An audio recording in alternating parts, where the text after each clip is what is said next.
তুমি এত ভালো কেন? পলাশ শুকনো ঠোঁট জিভ দিয়ে ভিজিয়ে বলল, আমি ভালো না দিদি, ভালো হলে তোমাকে নিজে করে রাখতে পারতাম, আমি তো পারিনি। আমি ব্যর্থ প্রেমিক, খারাপ প্রেমিক। নিধি পলাশের কষ্টে ভরা মুখের দিকে তাকিয়ে বলল, মুক্তি দিয়ে দিচ্ছ? পলাশ নাক টেনে বলল, তুমি তো তাই চাইলে। আমি কি চাই তুমি সেটাও এখনো বুঝোনি। পলাশ নিধির হাত ধরে বলল, মুক্তি চাও না? নিধির আবারও ইচ্ছা করছে পলাশের বুকে যেতে, কিন্তু নিধি মায়া বাড়াতে চায় না। মাথা নিচু করে ব্যাগ হাতে নেয়। নিধি চলে যেতে নিলে পলাশ হাত আঁকড়ে ধরে। উত্তর দিয়ে যাও। নিধি উত্তর দেয় না। পলাশের মুখে হাত বুলিয়ে বলল, বিয়ে করনি কেন? পলাশ ঠোঁট এলিয়ে হালকা হাসে। নিধির মতো কাউকে পাইনি। পেলে বিয়ে করতে? ভাবো কি করে, নিধি তো একজনই।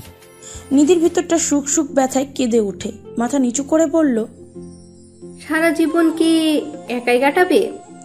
পলাশ নিভু গলায় বলে, জানি না। নিধি আর কিছু বলে না। পলাশই বলে, তোমার বর কোথায়? এখানে নেই? পলাশের প্রশ্নে নিধি পলাশের চোখে তাকায়। বোকা ছেলেটাকে ছাড়া অন্য কাউকে স্বামী হিসাবে মানা সম্ভব না, তাই কাউকে বর বানানো হয়ে ওঠেনি। নিধি দরজা ঠেলে বেরিয়ে যায়। পলাশ কিছুক্ষণ দাঁড়িয়ে কথাটার অর্থ বুঝে নেয়। বুঝতে পারে বুকের কাঁপন বাড়ে, মুখে খেলে যায় এক আকাশ পরিমাণ খুশির ঝিলিক। সম্ভাবনার পথে সূক্ষ্ম ছিদ্র দেখে চোখের তারা চিকচিক করে ওঠে। দ্রুত পায়ে নিধির পিছু যায়। নিধি ততক্ষণে ক্লাসে চলে গেছে। পলাশের বুক শুকিয়ে কাটকাট হয়ে যায়। নিধি কি বিয়ে করেনি? কিন্তু নিধির তো বিয়ে হয়েছিল। সারাটা সকাল পুষ্প তার শাশুড়ির সাথে রান্নায় সাহায্য করেছে। শরীর ক্লান্তিতে ভেঙে আসছিল।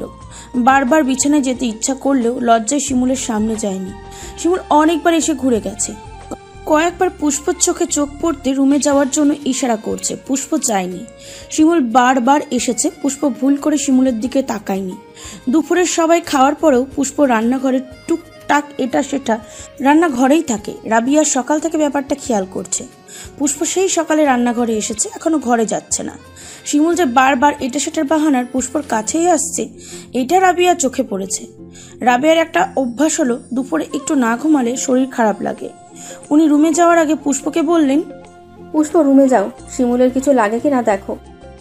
পুষ্প আস্তে ধীরে রুমে যায়। দরজা বন্ধ করে বিছানার দিকে তাকায়। শিমুল অন্য পাশ ফিরে শুয়ে আছে। পুষ্প চুপচাপ বিছানার অন্য পাশে গিয়ে শুয়ে পড়ে। বিছানায় অন্য কারোর উপস্থিতি টের পেয়ে শিমুল ফিরে তাকায়। পুষ্পকে দেখে আবার আগের মতন করে শুয়ে পড়ে। পুষ্প অবাক হয়ে লক্ষ্য করে শিমুলের মুখে অভিমানের গাঢ় আস্তরণের প্রলেপ। ছেলেটা কি অভিমান করেছে? কেন?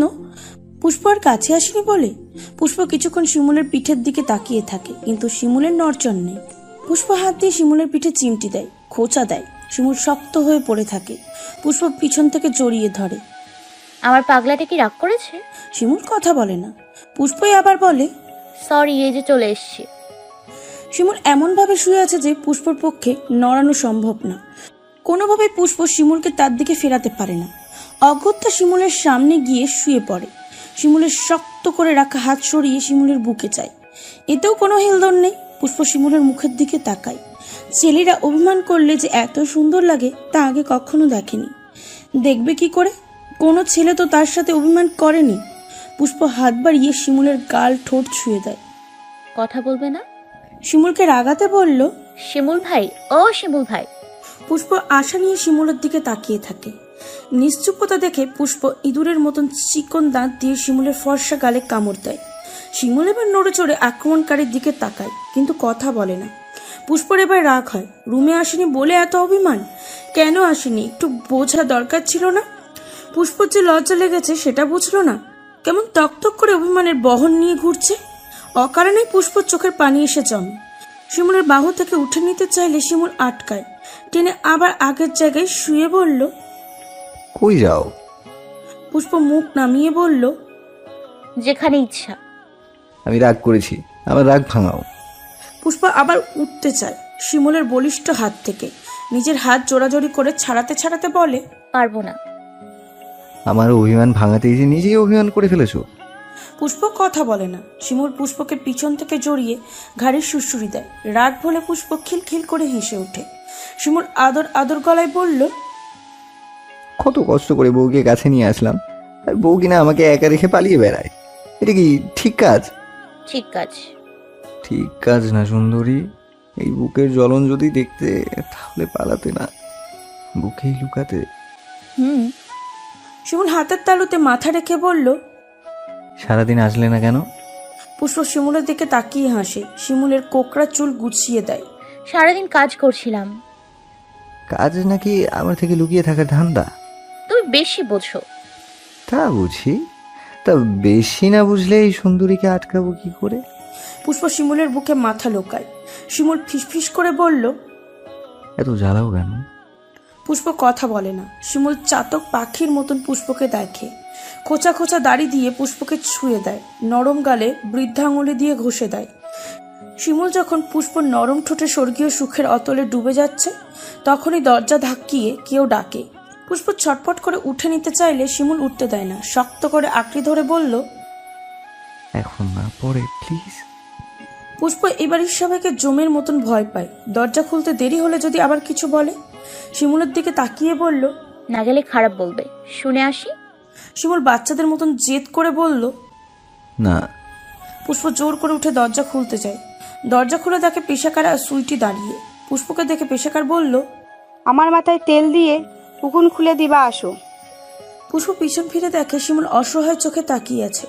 পুষ্প না করে না, নতুন বউ হয়ে কথা অমান্য করা ঠিক না। পেশাকারের সাথে বেরিয়ে যায়। পেশাকার প্রথমে মাথায় তেল দেওয়ায়। সুইটি এসে পড়ল তার হাতে নেলপলিশ দিয়ে দিতে। পুষ্প চুপচাপ দিয়ে দেয়। তারপর পেশাকার মাথায় উকুন দেখতে বলে। পুষ্প সারা মাথা ঘেটে একটাও উকুন পায় না। ভয়ে ভয়ে বলল, বুবু মাথায় তো উকুন নেই। পেশাকার তেতে উঠে বলল, মন দিয়ে দেখো, উকুনের চুলকানিতে জীবন যায় যায় অবস্থা।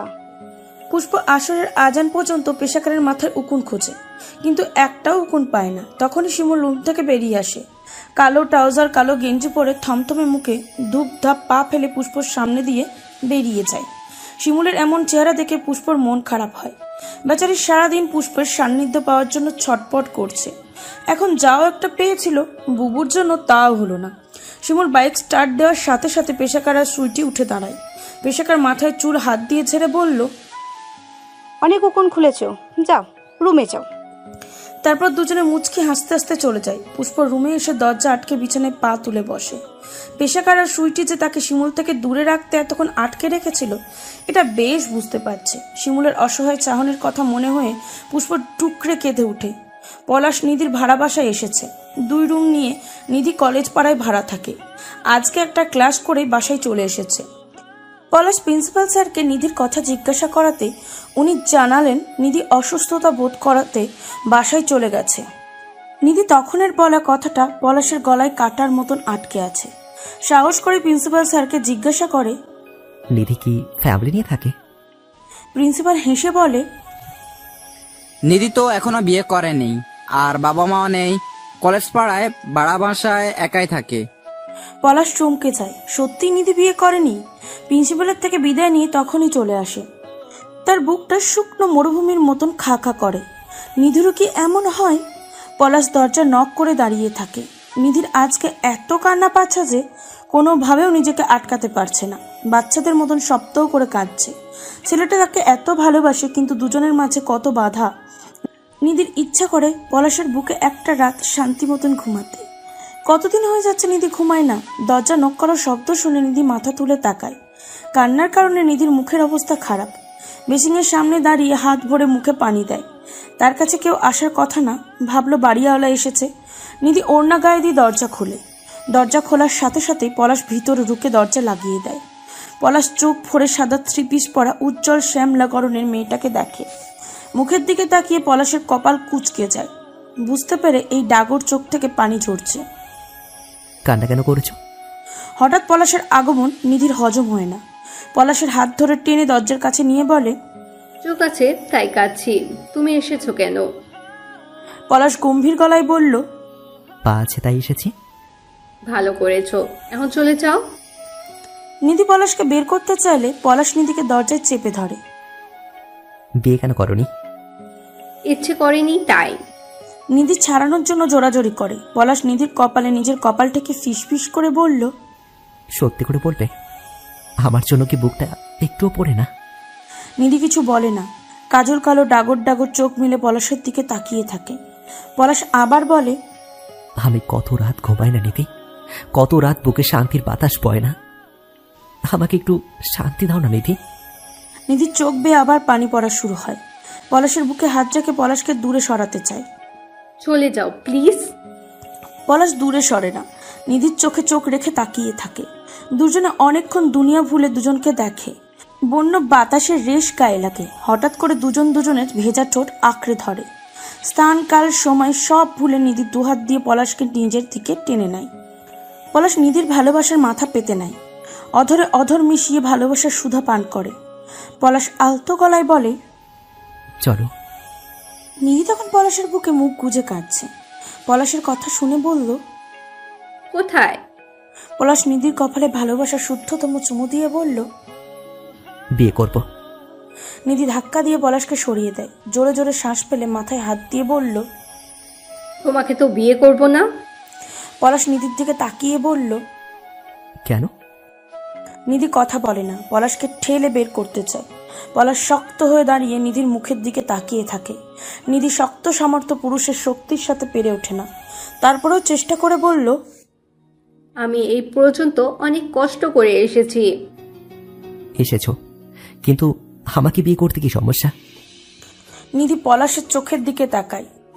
পলাশ, আমার দিকে একবার তাকাও, আমাকে নিয়ে ভাবো, তাহলে বুঝতে পারবে কি সমস্যা। সব সমস্যা বুঝে নেব, চলো আগে বিয়ে করি। নিধির তাচ্ছিল্যের সুরে বলল, এই সাহস তখন কইছিল যখন পাগলের মতন কেঁদে বাড়ির কাজের মেয়ে হয়ে থাকার আকুল আবেদন করেছিলাম।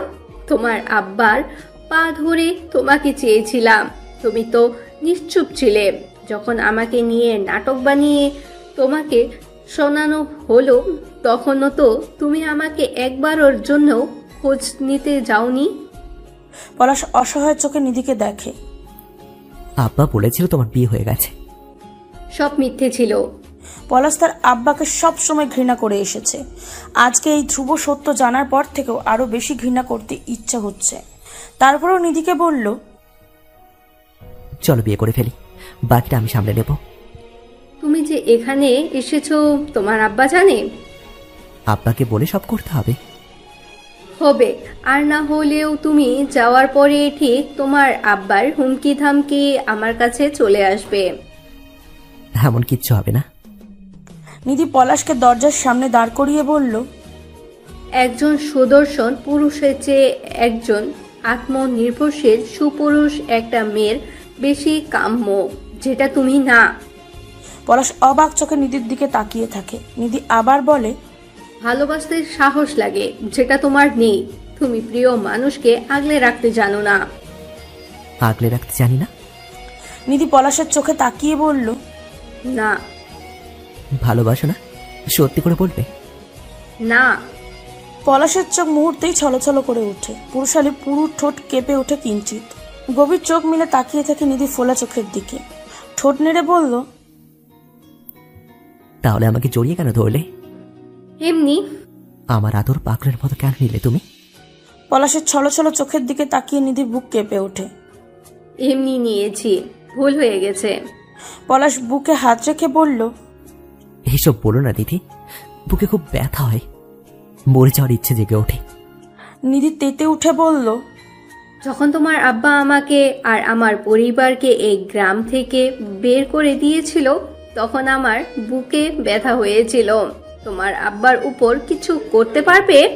যদি পারো তাহলে আমার সামনে আসবে, এর আগে না।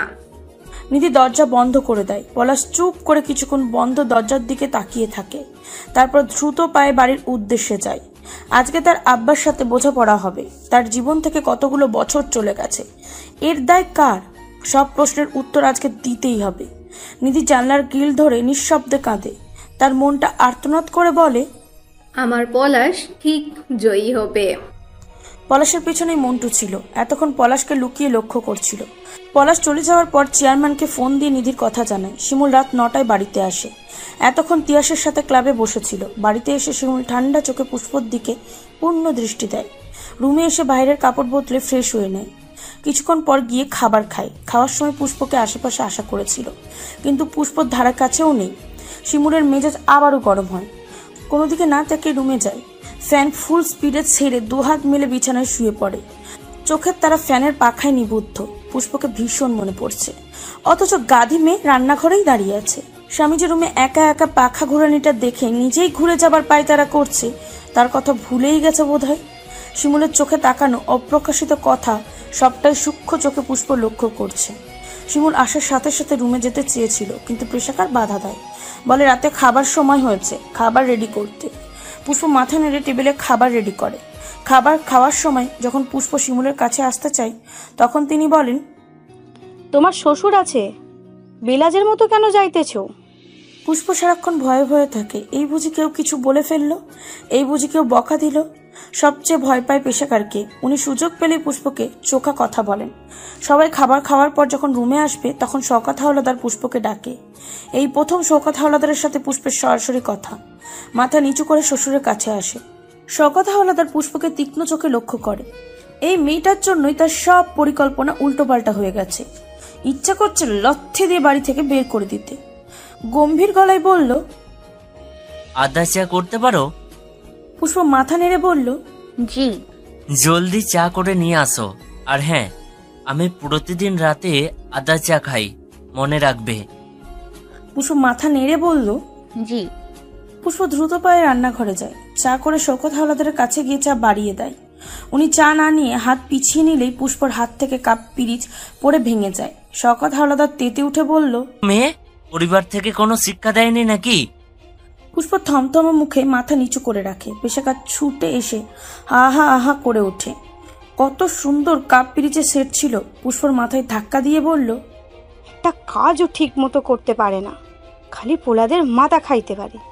শ্বশুরের সামনে পেশাকার এমন কথায় পুষ্পর খুব অপমান বোধ হয়। লজ্জায় গলা রোধ হয়ে আসে। চোখ থেকে টপ টপ করে পানি গড়িয়ে পড়ে। রাবিয়া রান্নাঘর থেকে ছুটে আসে। পুষ্পর অবস্থা দেখে বলল, আর বকা দিয়ে না মা, বাচ্চা মানুষ বোঝে নাই।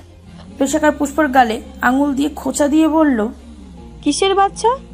ছেলে রোকাতে পারে, শিমুলের মতো ছেলের মাথা খেয়ে ফেলেছে, এইটা আবার বাচ্চা কিভাবে হয়? রাবিয়া একবার স্বামীর দিকে তাকায়। উনি বেশ আয়েশ করে সবকিছু পর্যবেক্ষণ করছে।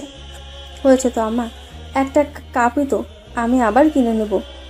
একটা কাপ কি গোমতী নদী দিয়ে ভেসে ভেসে এসেছে? 2 দিনের মেয়ের জন্য আমার সাথে তর্ক করো? শওকত, কিছু বলবি না আব্বা? শওকত রাবিয়াকে ঘর কাঁপিয়ে ধমক দেয়। ওনার ধমক শুনে পুষ্পর ঠোঁট উল্টে নিঃশব্দে ফুঁপিয়ে কেঁদে ওঠে। বেয়াদব মহিলা, আমার আম্মার ওপরে কথা বললে পিঠের চামড়া খুলে ফেলবো। শিমুল প্রথম থেকে দরজায় দাঁড়িয়ে সব পর্যবেক্ষণ করছিল। তার আব্বার কথা শুনে গায়ের রক্ত জ্বলে ওঠে। নিজেকে শান্ত রাখার চেষ্টা করে এগিয়ে আসে। শওকত হাওলাদারের চেয়েও গলার স্বর কাঁপিয়ে ফুলিকে ডাকে। ফুলি আসলে বলে, সব পরিষ্কার কর। তারপর তার বুবুকে বলে, পুষ্প আমার বউ।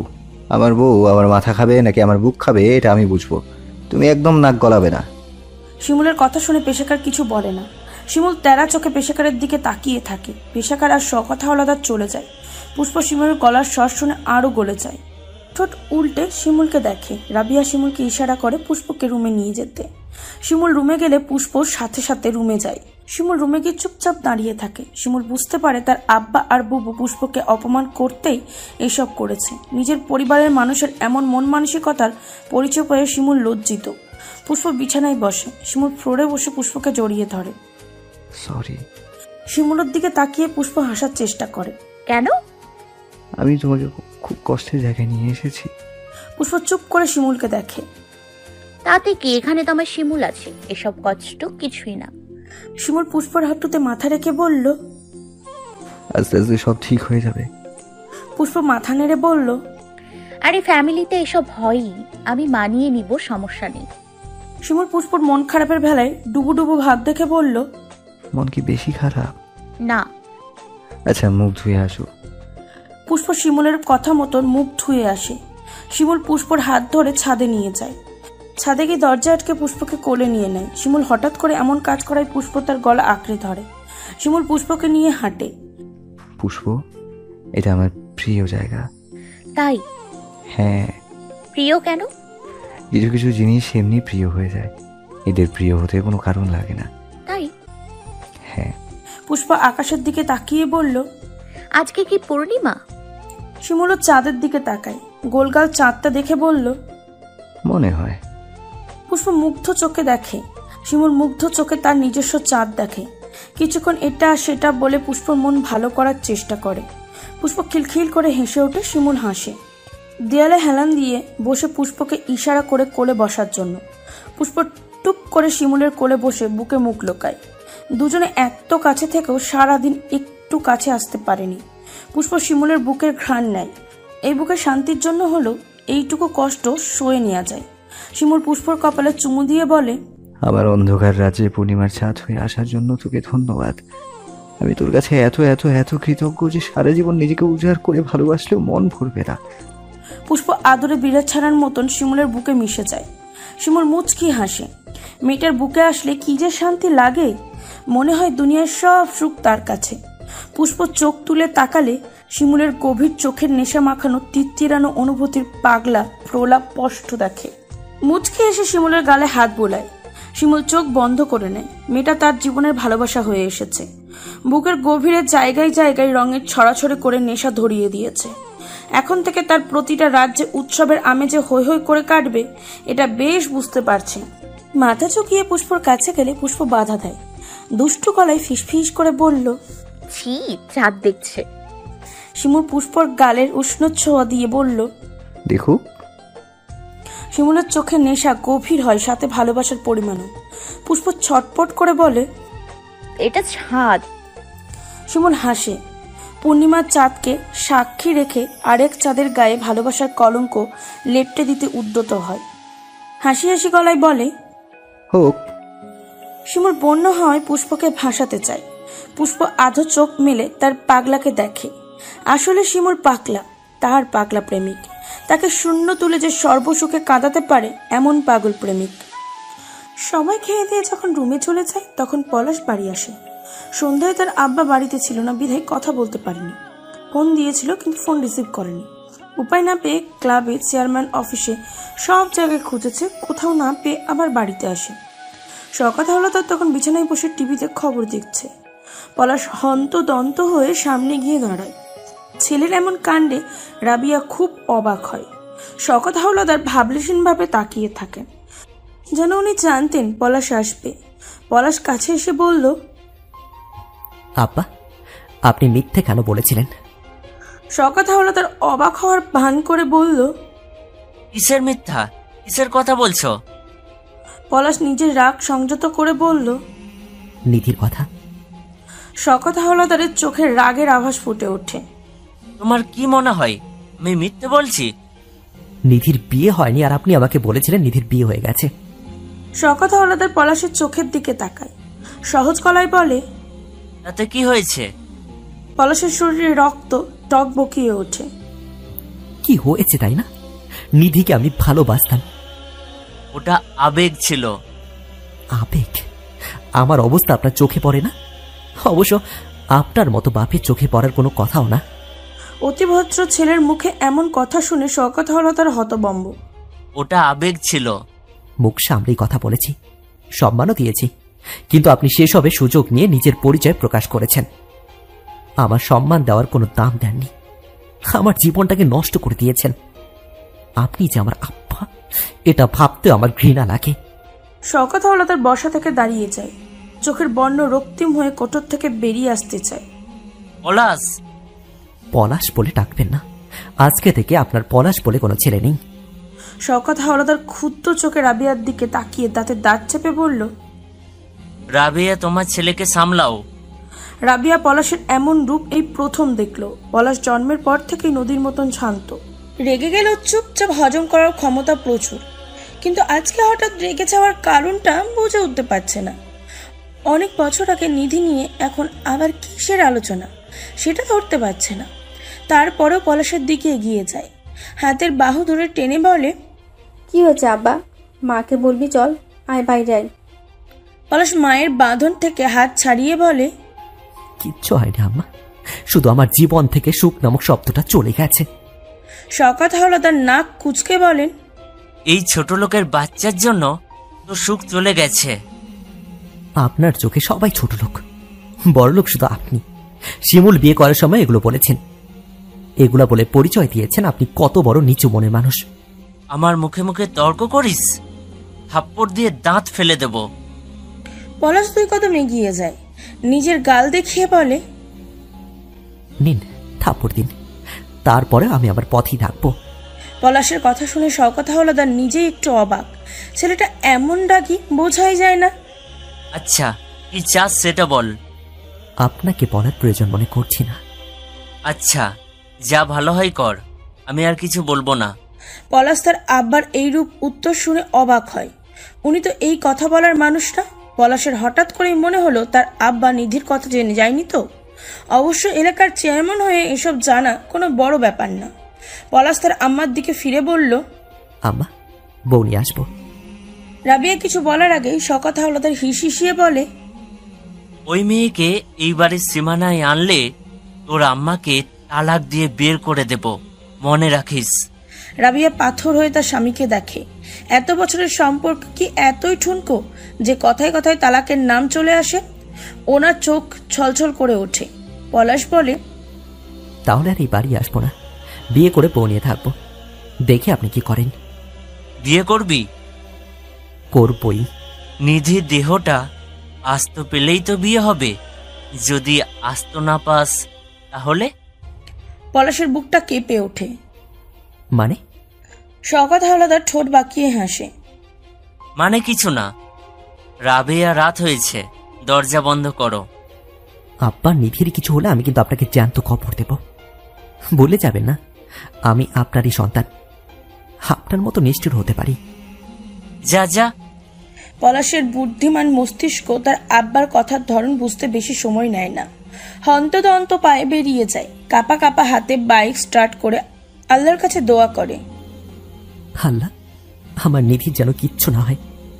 একবার হারিয়ে আবার পেয়েছি, এবার হারাতে চাই না। আল্লাহ সহায় হও।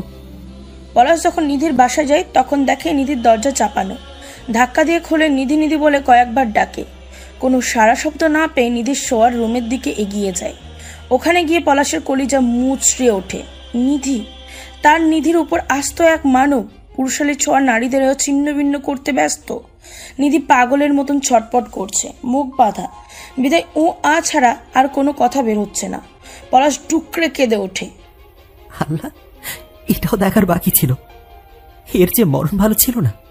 ভোর সকালে পেশাকার শিমুলের দরজা জোরে জোরে আঘাত করে। কোনো সাড়া না পেয়ে গলা ছেড়ে ডাকে, শিমুল, শিমুল রে, তোর বউ কই? উঠাইয়া দে। এই বলে আরো জোরে জোরে দরজা ধাক্কায়। এই মাইয়া, উঠো না কেন? লাজ শরম কিচ্ছু নাই। মা বাপ কি শিখাইছে? এই জন্যই বড় ঘর থেকে মেয়ে আনা লাগে। এত বেলা হলো এখনো ঘুমায়, যেন নবাবের মেয়ে ধরে এনেছে। কাঠের দরজায় ধূপধাপ শব্দ আর পেশাকারের জোরে কথা শুনে শিমুল আর পুষ্প দুজনেরই ঘুম ভেঙে যায়। ঘন্টা 2 আগেই দুজনে ঘুমিয়েছে। পুষ্প সারাদিন আতঙ্কে কাটলেও সারা রাত যায় স্বপ্নের মতন। শিমুল তার অদৃশ্য চাঁদিরে নরম পাখিকে আঁকড়ে রাখে। পুষ্প শিমুলের সান্নিধ্যে এসে সব কষ্ট ভুলে যায়। তার মনে হয় এত সুখে না জানি মরণ হয়ে যায়। পেশাকার তখনও বলে, কি গো, কথা কানে যায় না? সারাদিন জামাই বুকে নিয়ে ঘুমাইতে হয়? পুষ্প তড়াক করে উঠে বসে। শিমুল হাত বাড়িয়ে কোমর জড়িয়ে ধরে রাখে। খবরদার উঠবে না, চুপচাপ শুয়ে থাকো, বুড়ি ক্যাটকেটিয়ে চলে যাবে। পুষ্প শিমুলের চুলে হাত রাখে। এখন দরজা না খুললে সারাদিন অশান্তি করবে। পুষ্প চায় না ঘরে কোনো অশান্তি হোক। মাথা নেড়ে বলল, শুনে আসি কি বলে। আমি জানি গেলে আর আসবে না। পুষ্প হাত দিয়ে শিমুলের কপাল এলোমেলো চুল সরিয়ে মাথা ঝুঁকিয়ে তার কপালে গভীর চুমু এঁকে বলে, আসবো? পেশাকের ডাক তখন লাগাম ছাড়া। অগত্যা শিমুল পুষ্পকে ছেড়ে বালিশে মাথা রাখে। পুষ্প বিছানা থেকে নেমে গায়ের কাপড় টেনে টুনে ঠিক করে দরজার দিকে এগিয়ে যায়। দরজা খোলার সাথে সাথে পেশাকার চোখ পাকিয়ে তাকায়। পুষ্প পাশে দাঁড়ানো সুইটির দিকে তাকায়। সুইটি মুখ পাকিয়ে দাঁড়িয়ে আছে। বুবু ঘুমিয়েছিলাম। শিমুল যেন না শুনে এমন করে পেশাকার বলল, সারা রাত জামাইয়ের কাছে থাইকা মন ভরে না, সকালেও থাকা লাগে। পুষ্প লজ্জায় মাথা নিচু করে ফেলে। পেশাকার পুষ্পর মাথা ধাক্কা দিয়ে বলে, খেয়া জাল থেকে 1 কেজি ছোট মাছ এনেছে, কেটে কুটে রাখবা, জলদি চলো।